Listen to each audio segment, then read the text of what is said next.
We still do 7 NUFC Matters show a week for free. But if you want to help support NUFC Matters, then there are a few ways of doing it. Hit the like button on each live broadcast and video. This helps the channel grow. Hit the subscribe button and select the all notifications bell so you don't miss a single show. If you want to help us financially, then you can join the channel using this button with the membership starting at $1.99 a month. Or you can drop us a donation in the chat using a super sticker. We're also looking for sponsors. If you'd like your brand advertised on the flyers for the show and featured during the ad break, then email John at nufcmatters.com to arrange today.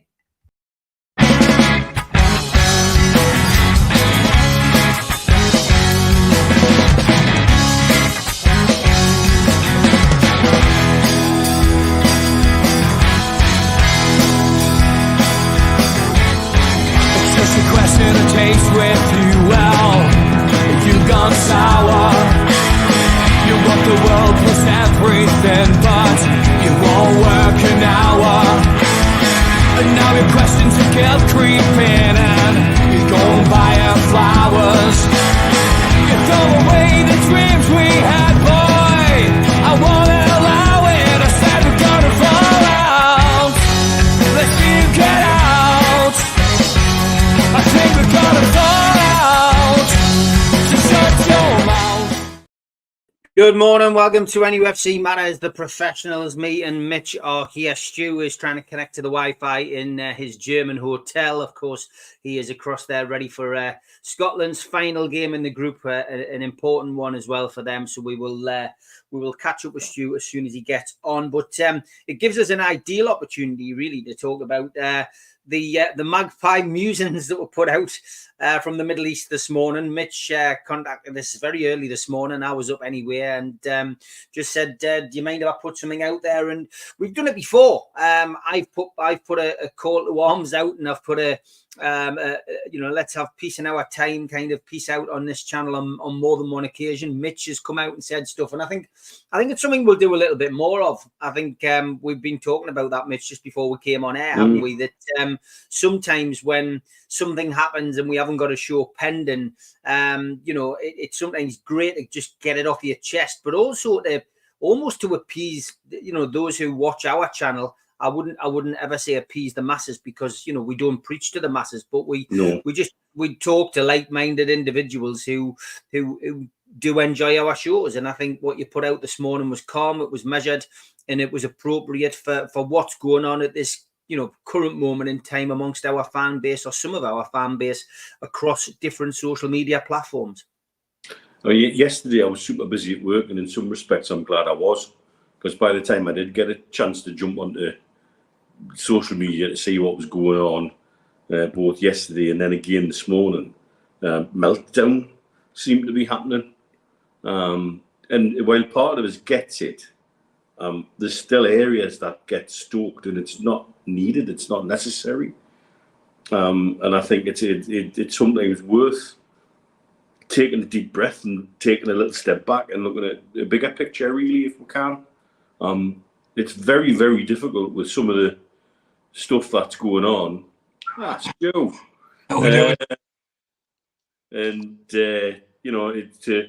It's easy to whip the fan base into a frenzy over certain things, and I could see that coming a million miles away. And I just thought, you know what, let's put something out just to give some thoughts ahead of the show today. It might help with a few talking points, it might not. But just really, we need to, I don't want to overuse the phrase about trusting the process, but what this really shows, amongst anything else, what's going on at the minute, is how absolutely bonkers and unnecessary and absolutely out of touch the PSR rules are. And that's what the discussion should be with every fan of every club. But that's not, because there are certain internal politics going on within the fan base, which just get whipped up into a frenzy, and we'll lose sight of that bigger picture. I get it, but it doesn't mean that we should just go along with it and start reacting and start panicking. I think we're in for a very interesting close season. Some great feedback. I'm not sure whether you had time to read everything. Some good stuff on Facebook. Look at everything. Some good. This one on Instagram, which you may or may not have seen. Morning, Mitch. Hope the watch collection is going well, says John Brown. Here's my idea. The other 14 clubs should all go into the Premier League offices together and just say, that's it. We've had enough. We're sick of these fabricated rules to stop anyone competing. So we're all giving up the top 6, can share all the players between them as we're all folding. Imagine the backlash of that on news around the world. I know it won't happen, but it would be great to see how they deal with this. Either sort it or else. Nice in an ideal world, that. Wouldn't it? It reminds me of the discussion me and Steve Hasty had during COVID with people from the Football League who there'd been a suggestion that the vast majority of the Championship clubs were happy to all go bust together to make all the debt disappear and have a gentleman agreement that you didn't fish players off other people, and everybody were wary of one club who had the distinct impression we're going to let everybody else do it, then snap up all the players while they were technically out of contract, declare themselves champions of the Championship and bugger off. Because retirement again in football faces crises. It becomes every man for itself. There's no ability for everybody to work collectively, and you see that with votes. You see with the politics going on with, Palace and Wolves in particular voting certain ways, and then suddenly they're getting magic brand new companies as shirt front sponsors and things like that. It's all wheels within wheels, and it's very, very difficult to act collectively in football. Morning, Stu. First of all, you're looking fresh. Would you? I might look fresh, but I can guarantee I'm not. maybe it's a fact you've actually got a chance to shave your napper before you came on because your clocks were all out of sync with 3 different time zones. But Mitch put a thing out this morning. I'm not sure whether you'll have had time to take it in and listen to what he said this morning. But there has been a load of, as usual, just crazy stuff on social medias. And Mitch just put out a piece this morning, just calming people's nerves, I think, and basically in a good old Geordie way saying keep it hard, Well, I'm glad you went to Mitch first because he can get all the long words out the way and I can just stumble through this part. Let me see.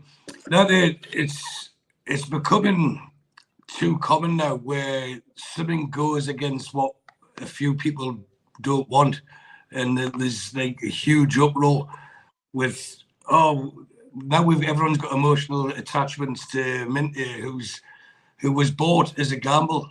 It was a £7 million gamble on a young lad. And I know we've covered this a few weeks back where potentially we both said if the price was right, then they would sell him. Now, had it been the Mike Ashley era, I can understand why people are losing the plot a bit. But it's not anything that's generated from that sale. We can't be emotionally attached to a player who's never kicked a ball in black and white stripes. But any money we've generated from that sale, let's just say we get 25 million for him, 27, keep figures simple. That's a 20 million profit. That gives us, including wages, about 80 million to spend. And they will spend it. They've got to generate the money from somewhere. I get what people are saying, that they should sell this player, he's rubbish, they should sell that player, they're rubbish. It's easier said than done. And also you've got to find buyers for these players and who are willing to pay the rate that we want. What we've got at the moment is a guy who's, if you look at his 3-minute YouTube version, he's a world beater. But the fact is he didn't play every game for Feyenoord. And yes, he's got bags of ability, and I'm not don't want to knock the lad. And yes, he's got bags of potential. But ultimately, this could be the difference between us challenging for the Champions League or us trying to scrape into 6th or 7th again.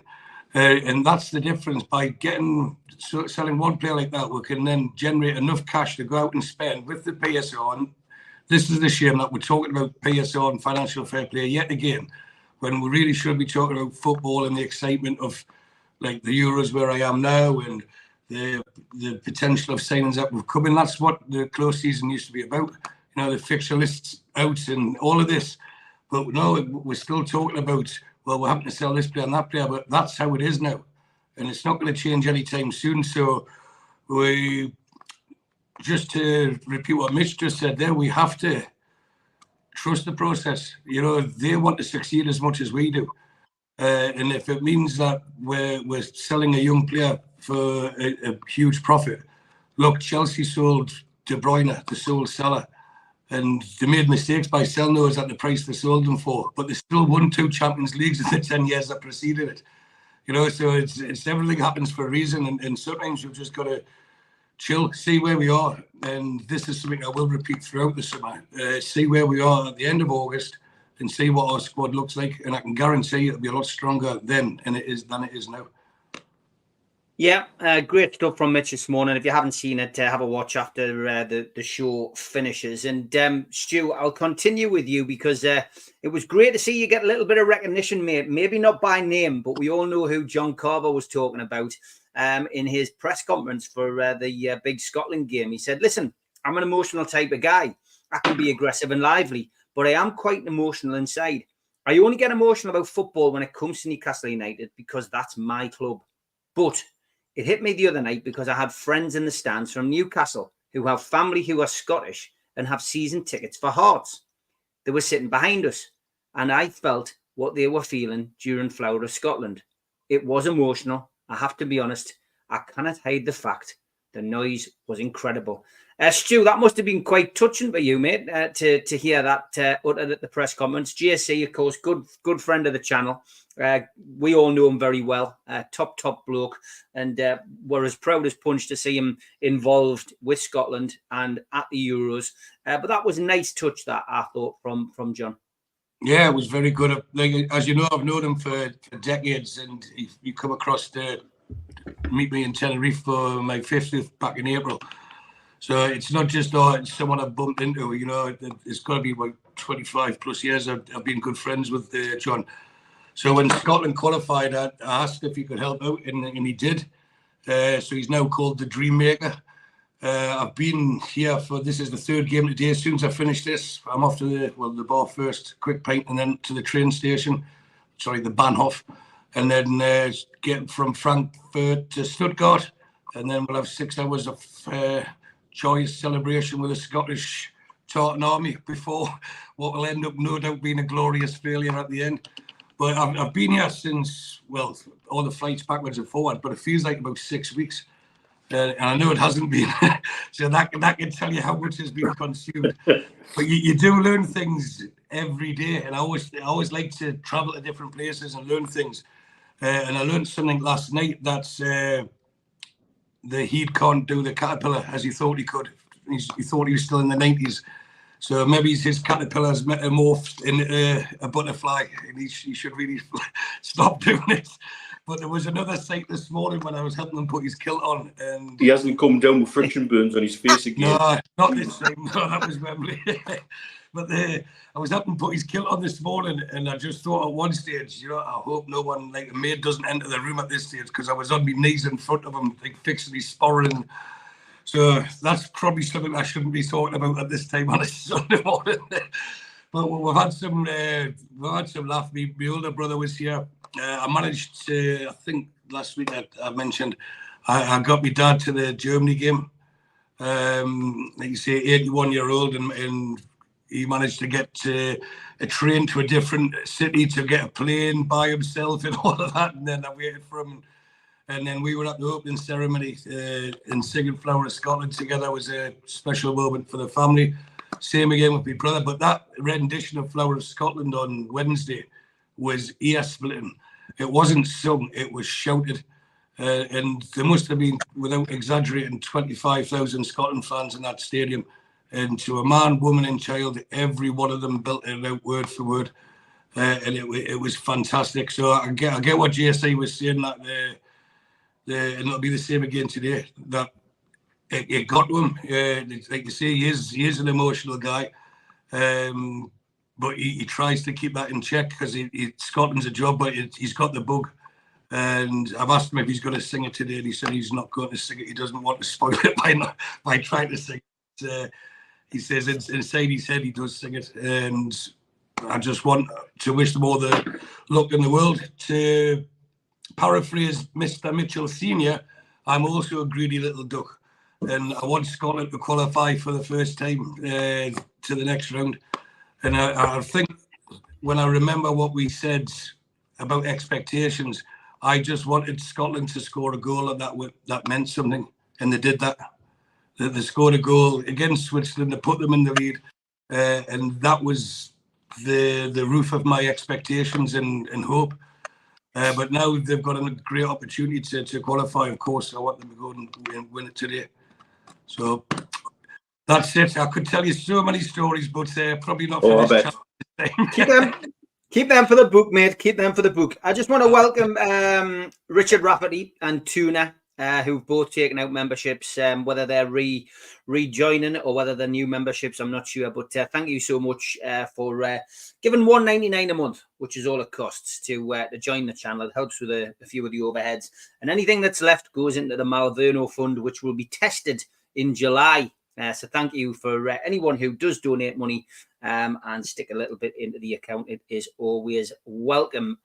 Lots of things we could be talking about today. I do want to mention a couple of the comments in the chat, though, which are talking about what Mitch said. Could you imagine the meltdown on social media when we sold Andy Cole? Mick, you're right. Steve Hasty says, yesterday's Newcastle United meltdown was nearly as serious as this NUFC fan melting here in the heat of Dubai. Looking forward to some cold ones with Mitch later. So, yes, the two amigos getting together across in Dubai, and we'll all be reunited in some way, shape or form in July. We're all getting together when the lads are over in the UK. So looking forward to that as well. And we do have a little bit of breaking news from our good friend Neil Calvert, regular person on the show and a regular person in the chat, sorry. He goes, just on a lighter note, he said, my son's at the San Siro this morning with his girlfriend, and he can confirm that there are still no Mackhams in Milan. So there you go, the breaking news from this morning. You get all the big stories on nufc Matters Professionals. There are still no Mackhams in Milan. Thank you, Neil, for being a roving reporter, or your son being a roving reporter. There was one in Frankfurt, Steve. Well, two, actually. I got at the train station, I lit a cigarette up, and someone come on, you know, with the certain twag asking for a light. And I've just looked at him, and he says, where are you from, mate? And I says, not the same place as you. And he says, why is that? I says, I can afford a lighter. And he went, you're one of these people. I says, one of these were lighters, and I lit me lighter. And I says, so where are you from? He went the northeast. And he went, which part are you from, to me? And I says, well, obviously not the same part as you, because I would have said Newcastle, and you didn't. So I know exactly where you're from. And he ended up having a pint with him. He was kind of crack, actually. You know, you feel sorry for them. So it was quite funny, just the way they always say the northeast. They don't say Sunderland. They always say the northeast. So there was two. Brilliant. Taylor says, bring Scotland some luck tonight, mate. He's a big Scotland fan. He does the tour up in Dundee. We're doing a new one up there very, very soon. So keep an eye out for the big announcement on that. Tuna says, I knew John Carver many years ago and I was involved in the refereeing world. Always had good crack and learned a few things from him. And Spenny says, he's cheering for Scotland tonight for me, pal Stu. I hope they win. And good morning, Andrew. He says, I'm sat in the sun with a coffee listening to Mitch's musing. It was like being there, he said. That was what he was doing this morning prior to watching the show. Okay, let's get to some of the other comments now, and quite a few about Dominic Calvert-Lewin. I'll read you the stats about Dominic Calvert-Lewin first of all, and it's quite simple. In 23-24, last season in the Premier League, Dominic Calvert-Lewin played 32 games. He played 3 FA Cup games, and he played 3 League Cup games. That's 38 games that Dominic Calvert-Lewin played. So this is the injury-prone Dominic Calvert-Lewin that nobody wants because he's always injured and he never plays any games. I'll start off this little segment by saying that, Mitch. And reading a few of the comments, I'm going to give you a few of the comments before you give us your opinion. Sean says, Wilson's 32. Dominic Calvert-Lewin is 27. If Wilson leaves for similar money that we're paying for Dominic Calvert-Lewin, then it's good business. Minty and Elliott, it's a shame, but let's not forget we're bidding 60 million for Elise. We'll move on from those little ones. We'll just focus on DCL here, as he's affectionately known in the chat. Mark says, I had the idea of DCL for a couple of years. Always gets chances. Would love to also keep Wilson and have the 3 of them. perfect combination of different skills. That goes in line, Mark, with what I said to Keith Patterson on a little thread yesterday on X. I said, I think Newcastle will sign DCL if they can get him, if he wants to come. And I think Howe will do his damnedest to keep Wilson as well. That's what I think will happen. I don't think they'll sell Wilson to bring DCL in. They may do, they may not. The other thing that Mark said was, I think DCL's a good signing. Every time I've seen him play, he wins the ball in the air. Defenders struggle against his strength and domination in the air. He'll be a perfect option off the bench.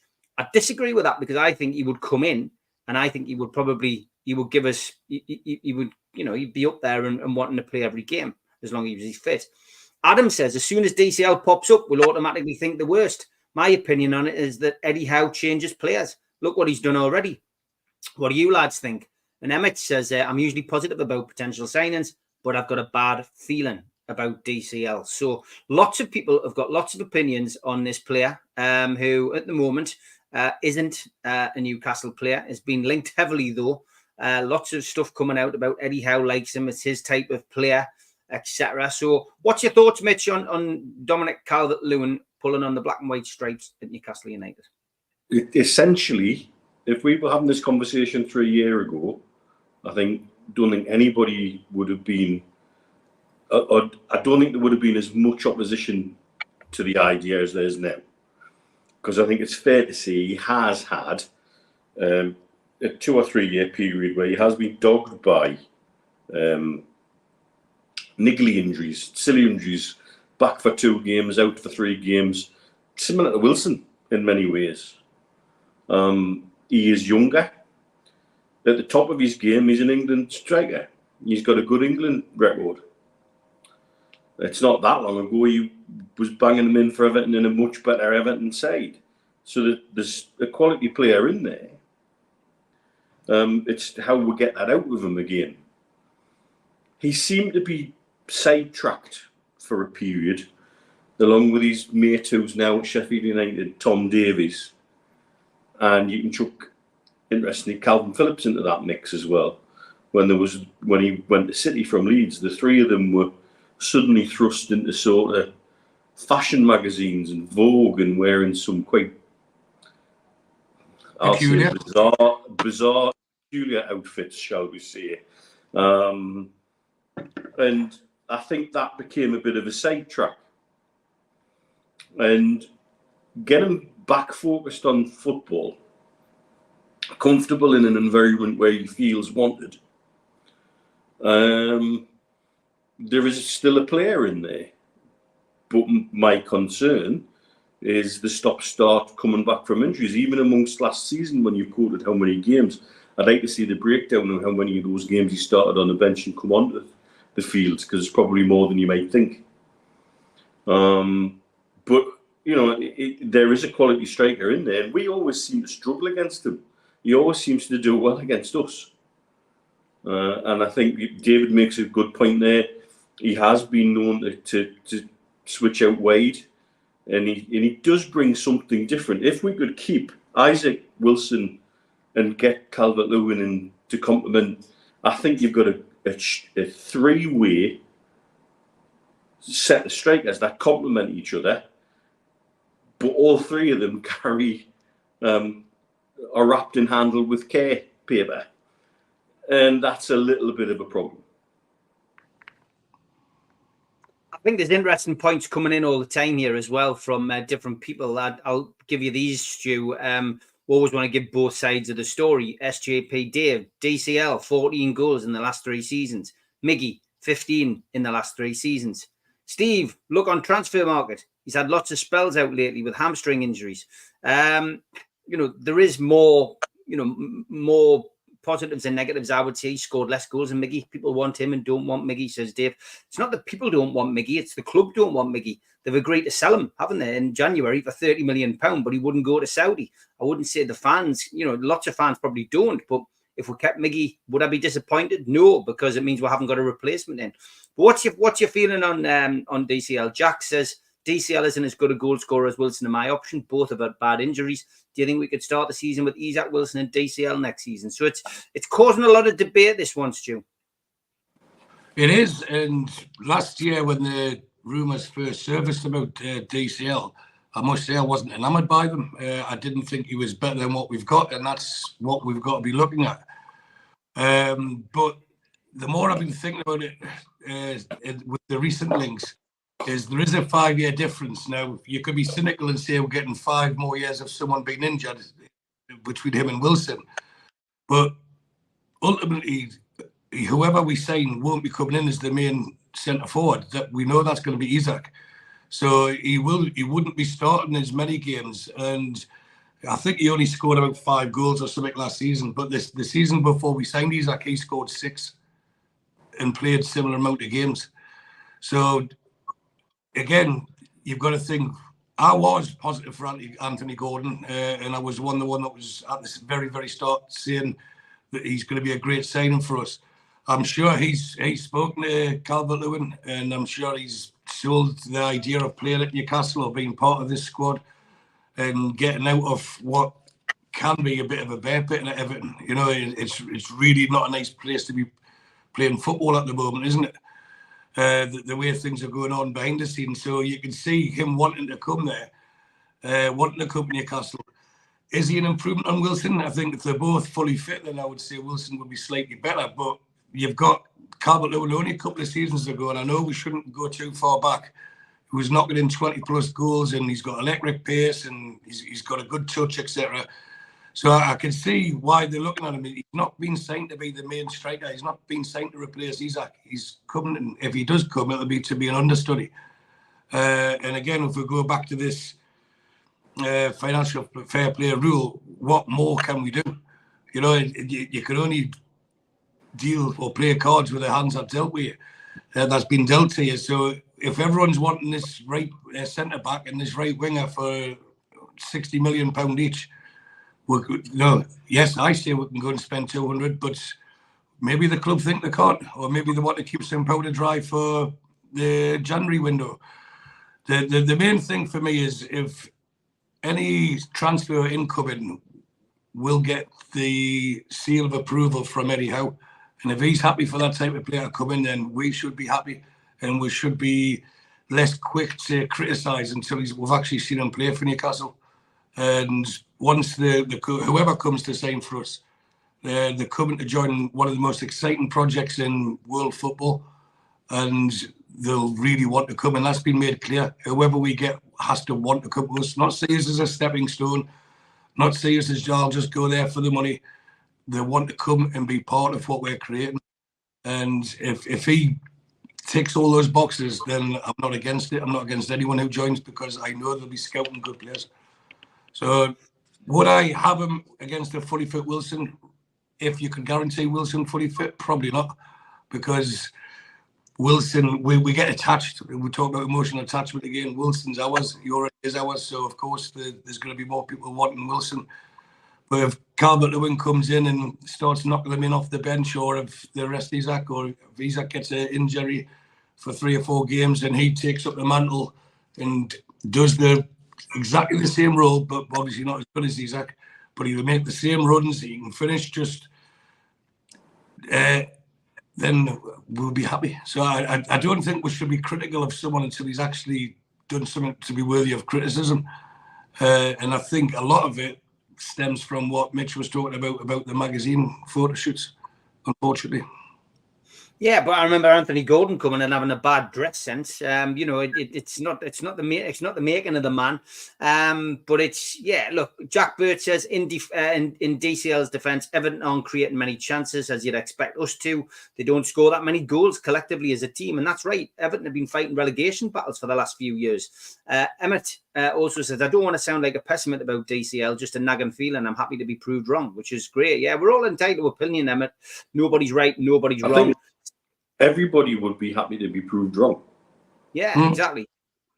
Because then everybody wins. Yeah. Yeah, it does. I honestly think if DCL's the answer, I'm worried. Could he hold up to a high-pressure training regime? We'll have to wait and see. But I still think that, keeping all three would make more sense. Sean says Wilson's odds are getting closer from joining West Ham. Yeah, that was a story that was circulating yesterday. So, again, we will just have to wait and see. Lots of stories circulating. Jules, welcome back to the chat. Just had a little bit of a sabbatical, which I don't blame her. It's nice to have a little bit of time off every now and then. Over 200 watching. Please click the thumb up, she says. And there's 500 now watching across all platforms. So if you're watching on Facebook, LinkedIn, or X, please open another window on your computer and open YouTube and search NUFC Matters and hit the subscribe button. It does us a big favor. We do 7 shows a week, and it is good for us if we can get those numbers up. Okay, half an hour into the show, where we're going to go next. Well, let's talk Minty. We've touched on him briefly, but there are a few opinions coming in about him. So let's talk a little bit more about it. Selling Minty is a risk worth taking if it takes away the PSR threat. It's a shame we haven't seen him, but it should allow us to invest. Same as the DCL links. It makes no sense to me, says Mark. And there was another comment about Minty as well. Alan, yeah. Can't understand why we're selling Minty. The club that wants home show what a talent he is. PSR is a joke. Somebody mentioned earlier, and I'm not sure who it was, but it was about the potential of selling Minty. There it is, I think it is. These deals, it was Taylor, these deals work for City. Always a buyback included. Difference is City have these players in abundance. We've got a couple. This one's the best of the bunch and can play a position we want to fill. That's an interesting point that Taylor makes, isn't it? That we have got, we've got a player there who's done okay, and he's won a trophy this season. It has to be said in a lesser league, but yeah, this is a gamble because he could go off and end up in obscurity, Mitch, or he could go away and he could be the one that got away. And I think this is the difficulty. It's the unknown. Could, maybe, might, potential. How many players have we said that about that disappear? However, £40 million in the hand, guaranteed, 30 odd million profit. That's certain. That's real. That's right now. It's a player who hasn't kicked the ball for Rowan Anger. He's played in a decent league, but I'll give you a name who scored more goals than he did in that league last season. Troy Parrott, who didn't make it at Spurs. Mm-hmm. And Mitch, Troy wasn't in the championship winning team either. No. And we're looking at, again, where do we go with this? I understand the upset about moving someone on, but player trading was always going to be a way to get us out of PSR situations. And it's unfortunate that it's come now. I think the point making that, Man City and Chelsea have always had these players in abundance for what seems like forever, and we don't. But that's the reality. Maybe I'm the odd one. I just have absolutely zero emotional attachment to him. I've never seen him kick a ball for Newcastle United. And for me, the certainty of that profit, if that's really what we need to comply with PSR and then move forward next season, then so be it. I'm quite happy to roll with the decision. Frustrating, yes, but it's not Championship Manager. We can't just, sell Almiron. Well, we've been trying. Get rid of the guys who are just sitting on the backside on big contracts. Do you think they've not been trying? It isn't that easy in the current football climate. There's not the money there. There's not the fluidity of money there, which is why you're seeing these absolutely bizarre multi-club, multiplayer transfers, loans, lend backs, leases, and bloody God knows what. It's all about cooking the books just to get through the stupidity of PSR. And if it means a young player is sacrificed and we'll never get to see the potential, that's a shame. But I'll tell you now, I bet he's the first of many. Yeah, lots of comments coming in. Sell Minty to Roma, definitely not a Premier League club, says Tuna. Then we don't get the full benefit of the PSR then. Yeah, well, there you go. There's always a yin to the yang. Ian says, I don't mind Minty being sold, but I'd rather see him being sold to a European team. So he's not the only one with that kind of opinion. Alan's still going on about DCL. Yes, lads, 90% of the fan base is against DCL, but Wilson had a terrible record before he came here. After still scored nearly 50 goals. So if DCL does the same, will it be such a bad deal? Well, he's coming out with something a little bit different to people in the chat. Councillor Spenny, he says, we all know what happened when Gordon came. Be careful what you say about DCL. Everton training is totally different to everyone, as Gordon has proved. David, morning. He says, keep Wilson as well as DCL. DCL can also play in the right wing role. And we go for a high-class right centre back. And Mark, no, not Mark. It's David. Sorry again. Do we need a right winger if we play Isak, Dominic Calvert-Lewin, and Gordon up top? Especially if DCL can operate in the right wing position. I wouldn't say it would play all three. I think we'd be asking for trouble playing all three together, especially with injuries. Alan's back to normal now. Don't worry, lads. I've already booked DCL in the RVI for a season ticket next to Wilson. Maybe they can form a relationship in there. Mark, like everybody else, says Minty, you need to put a buyback clause in if you sell him. And Stephen says, if we sell Minty without looking at him first, Stu, will this hamper us in the future picking up young talent from around the world? It would make them think twice, I think. Do you not think they have looked at him? And when I was going to say, what Joel are doing? What reports is he? Yeah, but when they signed him, he was probably on about 400 quid a week. He gets this contract. Let's say he goes there, and he's going to be on 20, 30 grand a week. I think any young kid would look at that and think that's progress. And something that Mitch referenced on the Amigos on Friday with the Villa, Chelsea, and someone else triangle. Do you not think it's coincidence that these two stories, Minty going to Everton and DCL coming to Newcastle, have serviced at the same time, where they can amateurize the money as we can? And both teams are against the Premier League in the recent votes. So I think it's something that has to be done, because everyone else is bending the rules, playing by the rules, or breaking the rules. So if we're in a position where Everton approach us and say, look, we want this young lad, which one of our players would you take? We'll say, okay, we'll have your centre-back. No, you're not getting him for that price. Okay, we'll have your centre midfielder. You're not getting have him for that price. How about if we say this guy's worth 30 million and we pay you something similar for your young, talented guy out on loan? And there you go. So they can bring 30 million in and only 5 or 6 goes on the books. And that covers any PSR doubts. And I'm fully with what Mitch said on Friday. I'd be staggered and dumbfounded if Newcastle don't sell anyone before the end of this financial year, which is the end of this month, and are then in trouble for financial fair play. It would be absolute ridiculous if that was the case, and I don't believe that to be the case. And what happens if these strong rumours that we bid 60 million for Elise? What happens if Palace said yes to us? Do we say, oh, well, hold on, skin cheese, we're just saying that so people can think that we're getting linked with top players? Or do you really think that they had the money to go and buy them? Because these people in charge of our club don't mess around. They don't get linked for people who have already been sold and say, oh, well, at least we tried, or the Pardew, we couldn't get it across the line. This is real. And if that's who they've targeted for their swap, if it's to be a swap for both transfers, then so be it. And if Minty comes on to be brilliant, then fair enough. We'll be the victim of financial fair play. But we're going to, it's as if some people have only just started supporting Newcastle this week or this month or this calendar year.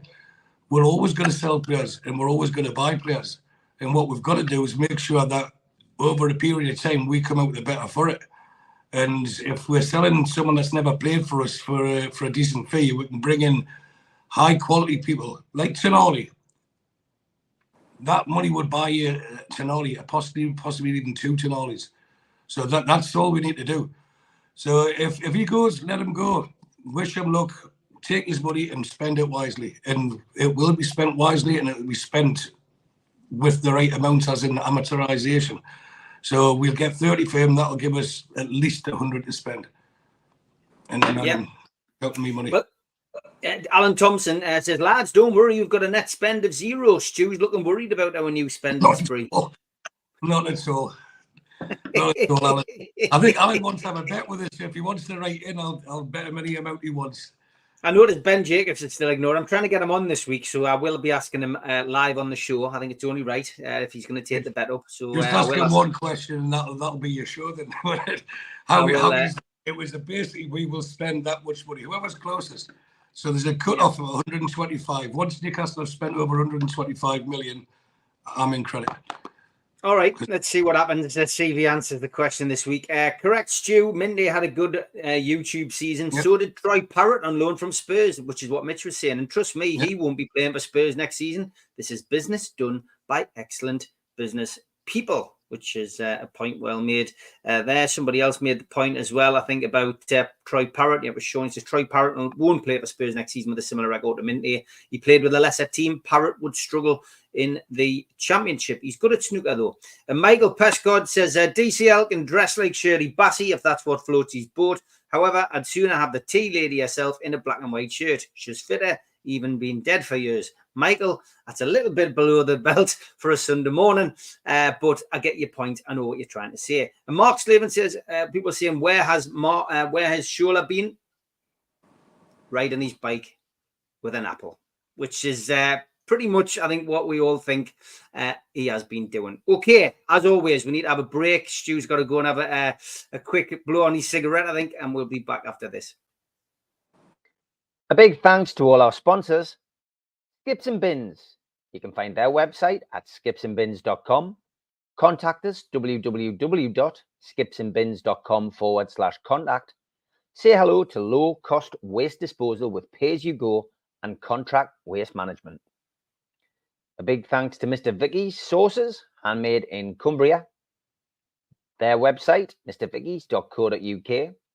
Email info@mrvickies.co.uk. Telephone 01768 210 102. Thanks to United Group Travel. They are the Travel and Tourism Award winners in 2024. Their website, www.unitedgrouptravel.com. Email beverly.ugtl@gmail.com or telephone 01670 632 460 or mobile 0791 666 4174. Just £30 per person deposit. There are no strangers on our tours, just friends you haven't met yet. A big thanks to Media Arts. You can find them at www.media-arts.co.uk. And don't forget, we are a podcast. You can find us on iTunes or Spotify or other podcast providers. If you want to help the channel grow, then hit the like button, the little thumb underneath the video, click share and share to your social media, or join the channel for as little as $1.99 a month. If you want to take out a one-off payment membership, go to nufcmatters.com and hit membership. And for a £25 fee, you get a scarf, a cup, a pen, and a membership card. You can also put a smartphone over the top of this QR code. It'll take you straight there. And don't forget, we also help the food bank on this channel. nufcfansfoodbank.co.uk is a website where you can make a virtual donation today. And don't forget, Gibbo and Supermac are at Gateshead Leisure Centre. Just get onto their website. You can reserve a ticket. It is free to go and see their pre-match talking. They're also at the end of season 2 with the Long Sands and George. Tickets £10 from nufcmatters.com or newcastlelegends.com in aid of Dementia Matters. And Rob Lee and Gibbo are now at Gateshead Leisure Centre. The venue has been changed. Tickets available again from their website. And they are priced at £30. Lots of comments coming in this morning. Lots of people wanting to talk about lots of different things. It's Mindy's raw attributes that how could develop that disappoint me the most, says Benny. We've got to do what we've got to do, though. We've got good football people in place and owners that want to win. Yep. Which is a good point. I'm guessing, says Tim, our lot have a first option buyback for Minty if he's a world beater. And Yipper Says DCL has one proper good season, 16 league goals out of 7 seasons. Last 3 seasons, he's averaged about 6 league goals, which is, it's a point which lots of people have made. And Sean says Sky Sports News are reporting that the Tyne have made a cash plus player offer for Kilman, which was a big talking point in the press yesterday. And Alan also says, lads, also is brilliant in the future. He'll be missing every 2 years in the African nations. It's a big problem buying African players, as Arsenal have found out in the past, which is another interesting thing to put out there. Is Matt Targett still injured? Nobody knows, Jim. I guess we'll have to wait and see until the pre-season training starts, and we'll see whether he's in. And last one on the transfer bits and bobs, 26 million for Wilson, 25 million for Miggy, 20 million for Trippier, allegedly. Who's to say we're not going to buy a top draw forward, see where we are at the end of the window. Okay, Alan White asks a question, Mitch. He says, what do you think of Ratcliffe's comment about this being difficult and frustrating to deal with twice? He's had a pop at us now. What's your thoughts on Monk Ashley, as we've given him the nickname over the course of the weekend? He's gaslighting, Steve.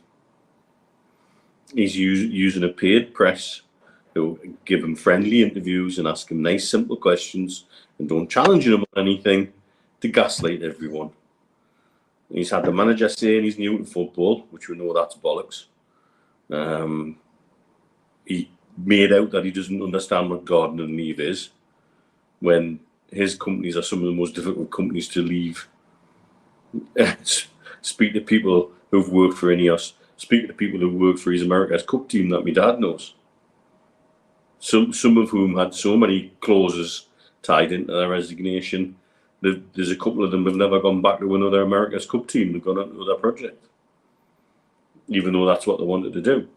It's gaslighting at its worst, along with pleading poverty to build a new stadium for them and get public money to do it, along with what he's really doing, for me, he's the Glazers hatchet man.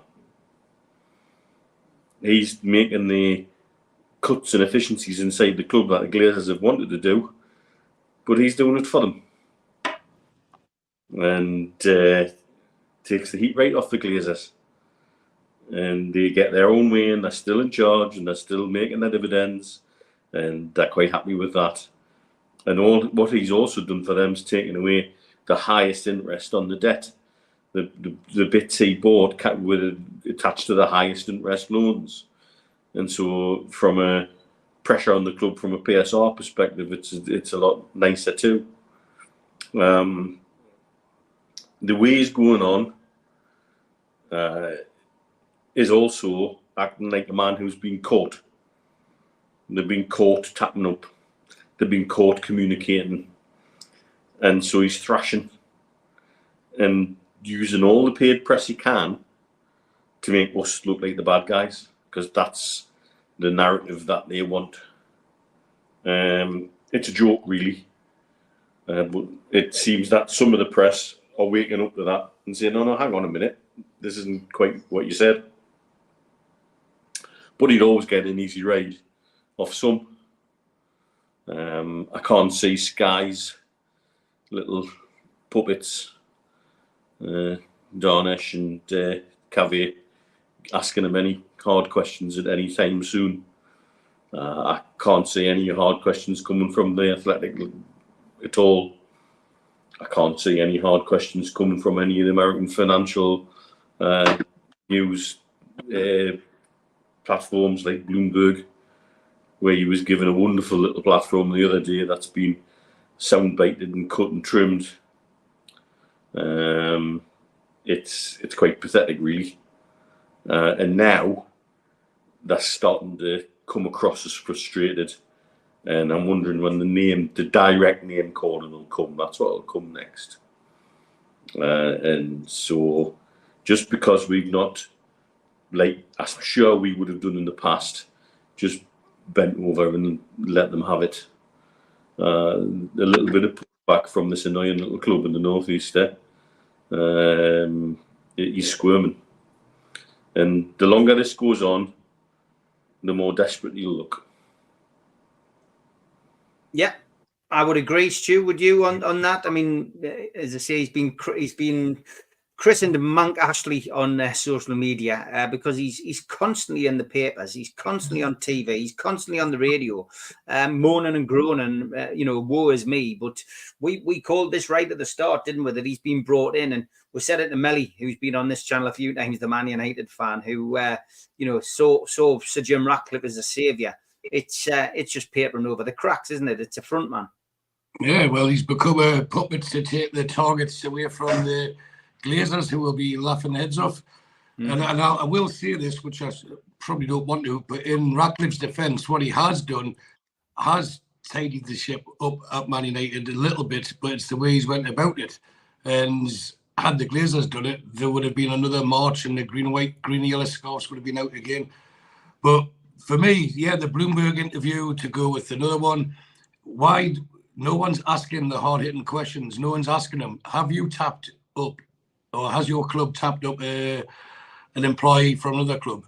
Just one simple question, yes or no. And they're not asking him that. And all he wants to do is, Newcastle aren't being well. He's either, well, he is behaving like a spoiled child, but he's very naive, thinking that whichever the petrochemical world he walks comes from, where he's very high up, and thinks, well, I'll just apply the same business ethics into the football world. It's different, and he's finding out very quickly. And he seems to be making too many mistakes. And he's now got the choice where, from the outside, it looks like he doesn't want to spend any money. And as you said earlier there, Steve, he was being regaled as the saviour, wasn't he, when he came in? Oh, this guy's one of the richest men in Europe, and he's going to spend millions. We're back. And yeah, they did go backwards. So that part, they were right. But are they going to be spending the usual 250, 300 million this summer? I don't see it. And not the way he's going on. And it's although it still has a big pull for people worldwide, supporters-wise, if I was a player in someone like Newcastle or Liverpool or Manchester United come in for me, I think Manchester United would be third choice. Looking at how they played and what's happening with the club and can I progress? If you look at the signings that they've made over the last 3 or 4 years, how many of them could you say have been a success? Where now on every single one that we have had has been a success. So with Ratcliffe, he is using his links he's got, especially like as Mitch mentioned there, the Bloomberg interview that he did. But I think he's making himself look really amateurish, to be fair, more than anything else. He should be coming in leading by example, and he's not. He's complaining about everything else. But most of the things he's complaining about is upon their own doings. They've created the situation by trying to tap people up. And once they got found out, it's not fair, we want him. Well, buy him then. That's what his contract says. So that's it.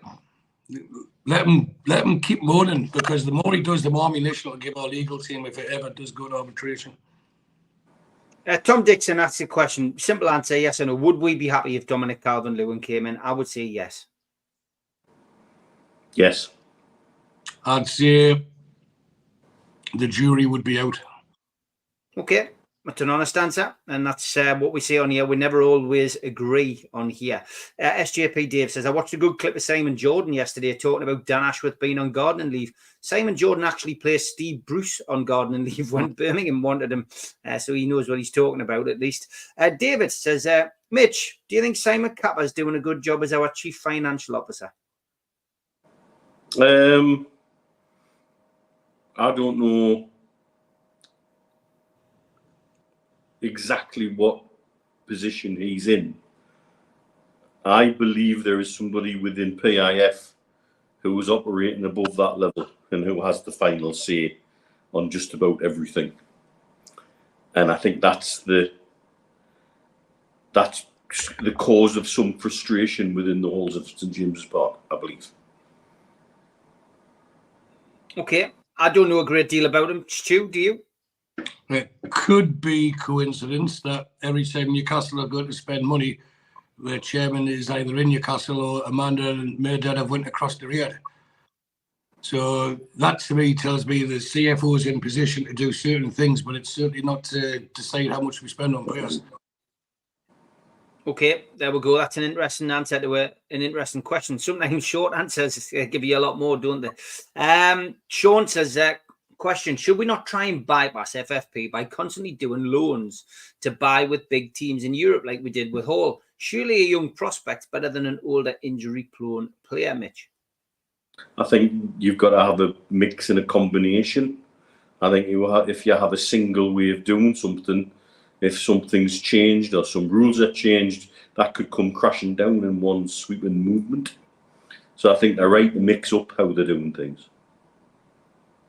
Okay. And not all your eggs in one basket.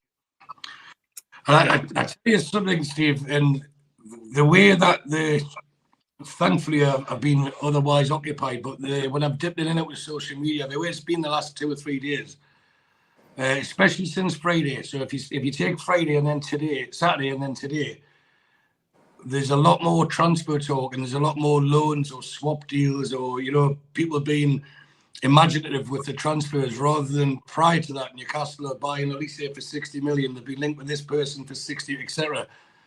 That indicates to me that Manchester City didn't get their own way in their case, because had they been successful in it, then I think that we could have been seeing a different rumours in the transfer market. But again, that won't ever come out until you see what happens with Manchester City and probably Newcastle and Aston Villa over the next few weeks. This may just be a case of getting through past July, just to make the 1st of July, to make sure nothing can be scrutinised to the point where, we found you out, because they'd love to tar us and cover us in feathers and traipse us down the high street and we've caught them, bad Newcastle, we've caught them. Where Chelsea can just we'll sell this hotel, we'll sell that hotel. We didn't know, we had a really bad owner before. The really bad owner before who spent millions, billions on them. Look what our owner did. We should get compensation for the fact that our owner spent nothing. But none of that gets taken into consideration. It's all so I never like to sound like the victim, but in this instance we have been, because it's stifling how we want to grow as a club. And the fact that we've spent a good portion of the show talking about selling a potentially young talent, not because we want to, because we have to, that's what makes financial fair play just, it's a mockery really, isn't it? So let's see, because if we start spending more money, or when we come the 1st of July and after that, when you start seeing a bit more on the sponsorship front, then there's no issue. Then we'll know by the amount of that sponsorship deal who won that court case. You know what I mean? If it was like a 10 million for a training ground sponsorship, or if it was a 50 million training ground sponsorship, it's quite clear which way the court case went. So that was just my thought, because I've been looking for that over the weekend to see if anything's come out from it, but nothing has.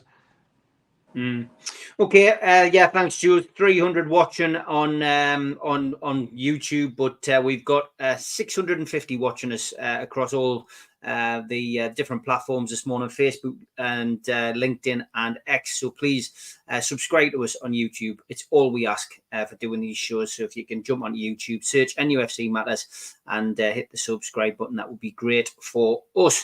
Okay, question from Sean. He says, lads, are we looking too close to home for signings? English, DCL, Kilman, Trafford, Kelly, etc. Surely there's a better bang for bucks in Europe or South America. Should we be looking abroad, Mitch? Remember, one of the problems that we had putting together Champions League squads was homegrown players. And all of these would either tick the box now or within the next 18 months, and therefore make putting together a Champions League squad a lot easier. So I think there's a bigger picture at play. It does look very much like they're wanting to get as many homegrowns in. But then hopefully, if the financial shackles are opened a little bit, we may be able to make those South American or European editions as well. I think we are going to see some significant squad management going on over the summer. Okay. Stu, I know you've got to go soon. We'll do the last 15, 20 minutes on our own. But I do want to ask you about this because you're at the Euros. Last night's game, Portugal, saw pitch invasions. Not one, not two, not three, not four, but 5 people invaded the pitch in Portugal's game. To do what? To get a selfie with Cristiano Ronaldo. I've never seen anything like this in my life. I had to check that it wasn't April Fool's Day when I woke up this morning, Stu, when I saw this. But what did he make of that? I mean, first of all, the security breach is quite frightening because some of these people could have had a bad intention. But, you know, I can't believe it. And his first reaction probably didn't help because that one in the middle is the youngster who ran on first. Well, he embraced him. He posed for the photograph, but then obviously it led to more pitch invasions. What's your views on that? And is the security that bad at the games? No, the security's been quite good. They're normally, as you expect, with Germans, efficient and they have been friendly. Certainly the Scottish, I can't speak how the other nations have been treated, but I've found my time here. There's been loads of Danes based here, loads of Swiss based here. England were here a couple of nights ago for a game, and I've seen no trouble at all. But getting back to that on the pitch, there was another one. I watched that game. Another guy who, when he was running onto the pitch, me and Mitch would have looked like Karen Carpenter standing next to him. So that's probably why he got caught. He never got there in time, and it took 2 to wrestle up to the ground. Because what they're doing, Jim, they show you the pitch invaders where back home they cut it off, don't they? You don't get to see them. But I can understand Ronaldo with a young guy and the young boy and why he did that. But it set a precedent and it's dangerous. As you said, you know, it just takes one idiot carrying something that they shouldn't be carrying. And then what happens? The fences go back up again. You know, so the stadium security has been, to me, it has been good. I just think now it's going to be even more rigid, isn't it? But rightly so, because everything seems to have passed really, really well. And I just hope that today, once Scotland win 3-1, that the fans stay in the stands, because I'm sure they will. I'm sure everyone would want to be on the pitch, but they'll stay on the stands. You've preempted the question that lots of people are asking. Lots of people saying, good luck, Stu. Hope you have a great day, etc., etc. But Tim says, does Stu fancy Scotland's chances this afternoon? Yes. Head and heart job, isn't it? Hungary aren't a bad team. As we know, that they did the double over England just last year or the year before. They've got some excellent players. And sadly, I watched Kieran Tierney get injured the other. So there's no, that boat has now sailed. We had a cuddle when he come down the tunnel, and I'm really joking. But we've got 3 of our normal back 5 missing, and it gives other people opportunities. But as I said at the start of the show, Steve, if you go and get inspired playing for your country when that anthem's sung like the way it is, then you shouldn't be playing for your country.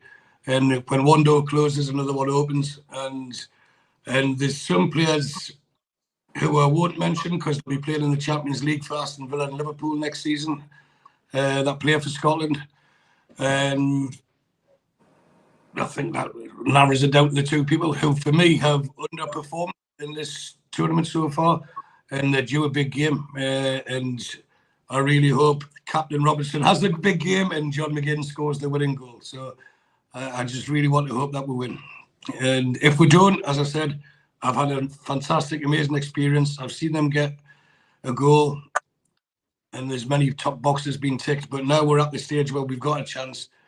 It would just be amazing just to go through tonight. And then I've got to sort plans out how to get back again next weekend. Last question for you, Stu. Do you think Elliot Anderson missed a trick not playing for Scotland? Says Neil. Yeah, I think some of them did, wasn't it? I mean, Livramento as well, but for me, he's the next England right back for 10 years to come. Harvey Barnes was an opportunity. Elliot Anderson, he played for Scotland all the way through the under 16s, 18s, 21s, etc. But that's up to him. If he thinks he has the capability of getting into the England team, then that's how he feels, and that's his choice. But I think if he'd been part of this campaign and this tournament, I think he would have enjoyed it, and he would have been made to feel part. So that's him. I don't try and get involved with what people think they should be doing, because there's many countries that have people who shouldn't be representing them that do represent them, and England's one of them, I suppose, over the years. So Ellie Anderson, you never know. There's another World Cup campaign coming soon. If he doesn't think he's going to get anywhere near England, he might get back in touch and say, "Go on, then I'll give you a go." Okay, Stu, best of luck today. Enjoy your experience, and look forward to catching up with you next week. Got my bucket hat, got the scarf, and I've got the strip hanging up there to stick on, and I'm out the door for a pint and off to the train station. Good stuff, mate. Enjoy it. What's what you're doing? Take care, mate. Bye-bye. Great to have Stu on. Good luck to Scotland. And Benny says, did Tierney get injured? Never. Yeah, but a bit of sarcasm there. Anderson, yes, as I can't see him playing regularly for England, says Blue Rhythm Boy as well.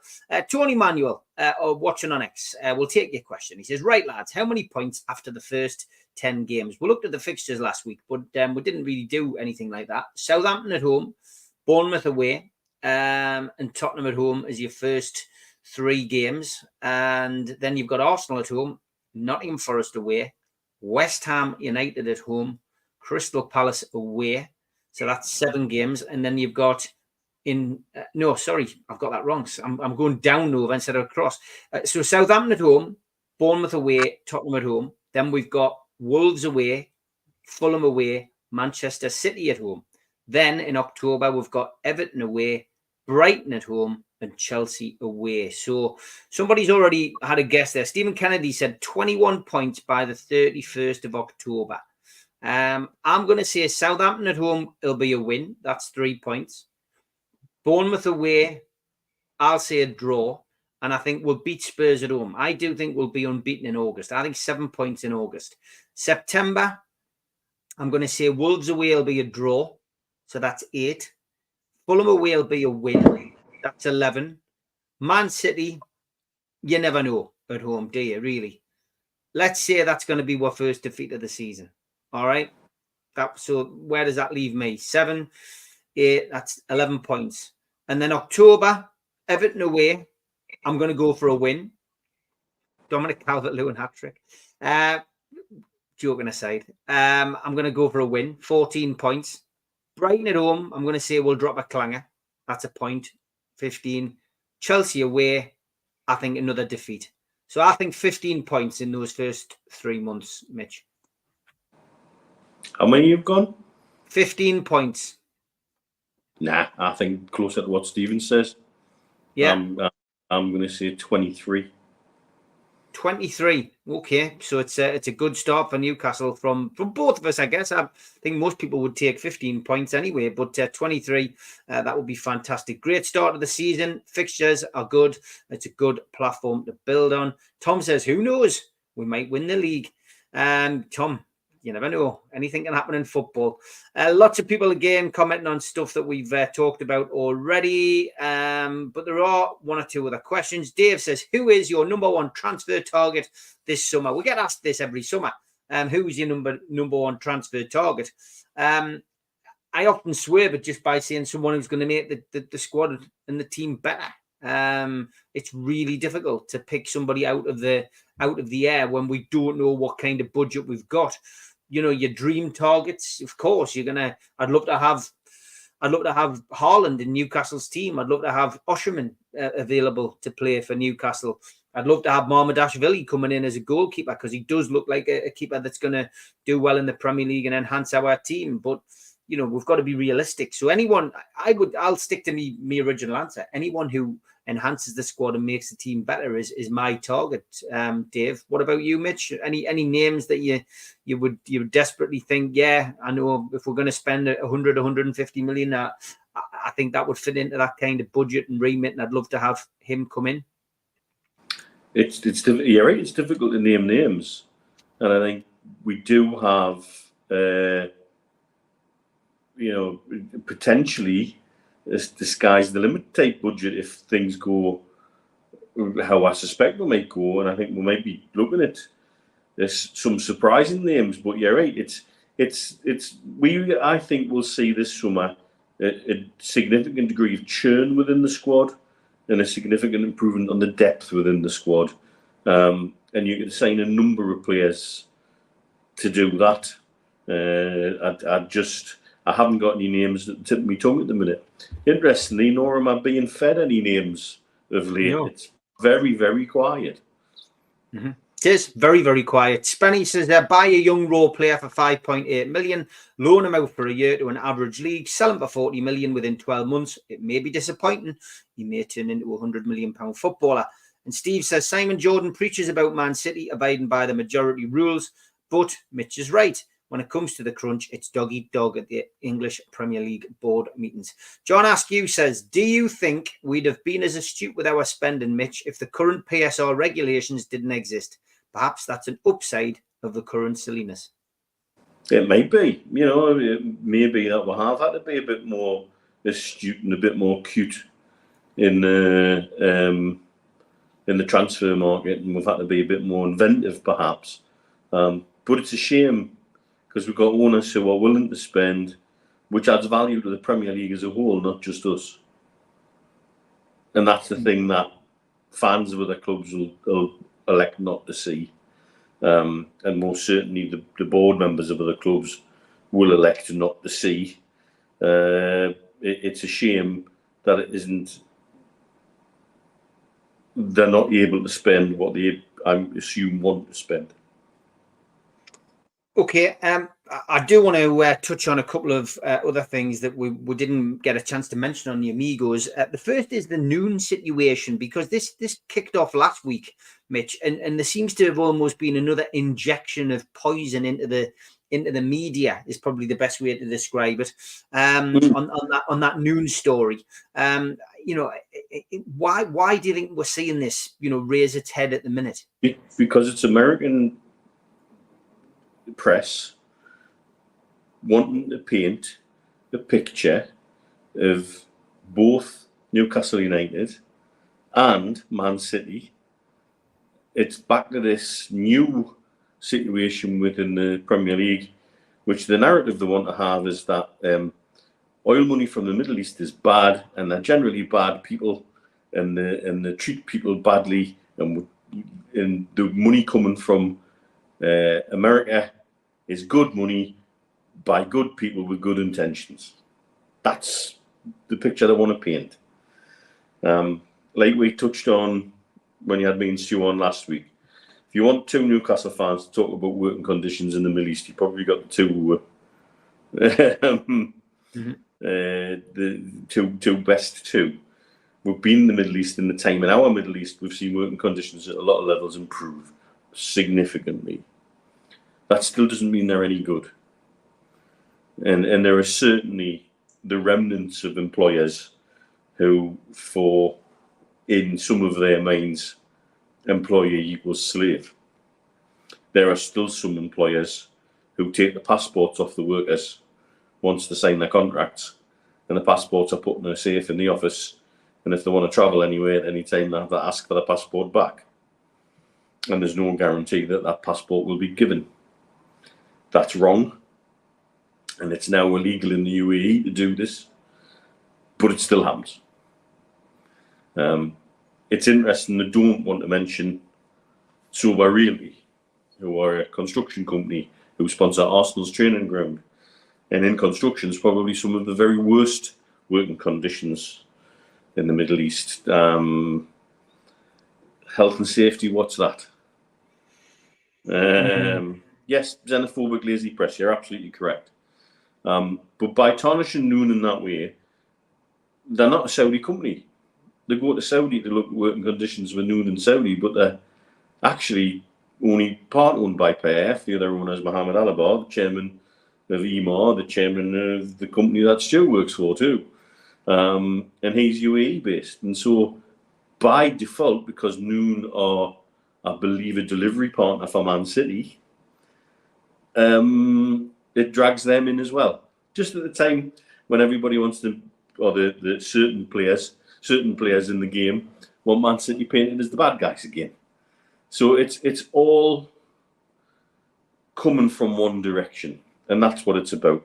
The BBC will pick up on it because the BBC at the minute seem to have some very anti-Middle East sentiments within some of their news at the moment. And that's been the case for a few years now. If they can write a bad news story about Dubai, Abu Dhabi, or Saudi Arabia, they seem to be very willing to write that story. However, it's not the full picture. You know, and the trouble is it's very difficult to have this conversation without it turning into a little bit of whataboutery. But, you know, Liverpool have got shirt front sponsors who've repeatedly in this region been linked with supporting terrorists and terrorist organisations and groups like the Muslim Brotherhood, to the point where Standard Chartered had their offices shut in Dubai for a period of time during the Qatar crisis. So, you know, it's you dig anywhere and you can find something if you want. Why they want to dig around us is because they're scared of it. They know what's coming. And they want to have the Man City battered with 115 charges as soon as possible and let's get this over with. But there's so much going on, more going on when we talk about mystery shirt fund sponsors, Chelsea selling hotels to themselves effectively and beyond. Mm-hmm. But no, they want to focus on a shirt sleeve sponsor for Newcastle United because it sets a narrative that suits. Going to finish off, and you might want to talk about it, you might not. It was something we didn't speak about on Friday. Was there something to do with the box office, Mitch? Is that something you want to leave? Is it something you want to leave for another day, or do you want to talk about it before we finish? I'll have a little chat about it because I mean, my dad's not here, so I'm not technically embarrassing him in front of himself. He was struggling to get the tickets signed up for the cup schemes because we all know what he's like. He's not the most technologically literate at times. And so he phoned the box office to see if he could get a bit of help. And unfortunately, whoever he spoke to, the message I've got for her is, yes, his son did do it in the end. And it's that remnant. We've seen a couple of shirts come out with spelling mistakes and names. That's straight out the Ashley era. And customer service or a lack thereof, like that lady that my dad spoke to on the phone at the box office, who was curt, who was impolite, and basically told him, go and get your son to do it. That should be something of the past, but we still have people in places where they're probably acting above their pay grade, and they're still treating people like it was the Ashley era where customer service is non-existent. So please, box office, do better. My dad cannot be the only one who was spoken to like that. There's got to be others, and it's very, very frustrating that still happens. If you want to be a world-leading organisation, one of the things we definitely need is world-leading customer service. And by God, they've made massive strides now. Castori aren't involved in the whole shebang. The influence of Adidas, actually, here's an interesting thing. I don't know if anybody else picked up on it this week, which shows we are a step above some clubs that we talk about we're being tier one with Juventus, Man U, you know, Bayern Munich, Real Madrid, etc., etc. There was a suggestion that there's a tier one plus. And it looks like we are in that tier one plus because they've just announced a retro shirt release. They're releasing 2 retro shirts for Real Madrid, 2 retro shirts for Man United, and the stupid little club in the northeast of England's getting a retro shirt release as well. And none of the others are. Bayern Munich on, Arsenal on. We are. Back of the net. Lovely way to finish that. Slightly earlier than we got to, but Sunday dinner is calling and a couple of drinks are calling, I think, for Mitch. Good luck to Scotland tonight. We've got this photo in just from Stu. There's him. There's him in the big lad. The Heed with his kilt on. Stu mentioned earlier. They're ready for action. Stay safe, lads. Have a great time. I'm sure you will. Thanks, everybody, for tuning in. Been another great week on NUFC Matters. Always something to talk about during the week. We're back with the Fans Forum on Monday. That's at 6 o'clock.